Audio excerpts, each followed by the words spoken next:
ঝিনাইদহের মহেশপুরে এক ব্যবসায়ীকে মারধর করে তার মোটরসাইকেল ও নগদ অর্থ ছিনিয়ে নেয়ার অভিযোগে নারী ইউপি সদস্যসহ ৪ জনকে আটক করেছে পুলিশ। রোববার ৫ জুলাই রাতে উপজেলার গুলশানপাড়া এলাকায় অভিযান চালিয়ে তাঁদের গ্রেফতার করা হয়।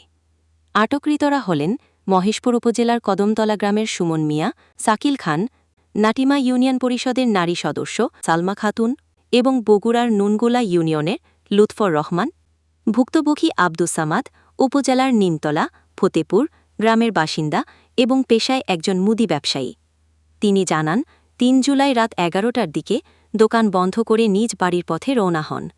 কিন্তু কাজলা বাড়ির মোড়ে পৌঁছালে ২ জন ব্যক্তি তার চলন্ত মোটরসাইকেল লক্ষ্য করে লাঠি ছুড়লে তিনি সড়কের পাশে পড়ে যান। পরে হামলাকারীরা তাকে এলোপাতাড়ি মারধর করে মোটরসাইকেল, নগদ ১৫,০০০ টাকা, একটি স্মার্টফোন এবং একটি বাটন ফোন ছিনিয়ে নেয়। পরবর্তীতে স্থানীয়দের সহায়তায় সামাদকে উপজেলা স্বাস্থ্য কমপ্লেক্সে ভর্তি করা হয় এবং থানায় একটি লিখিত অভিযোগ দাখিল করেন তিনি। অভিযোগের ভিত্তিতে মহেশপুর থানার এসআই আলমগীর হোসেনের নেতৃত্বে অভিযান চালিয়ে অভিযুক্তদের আটক করে পুলিশ।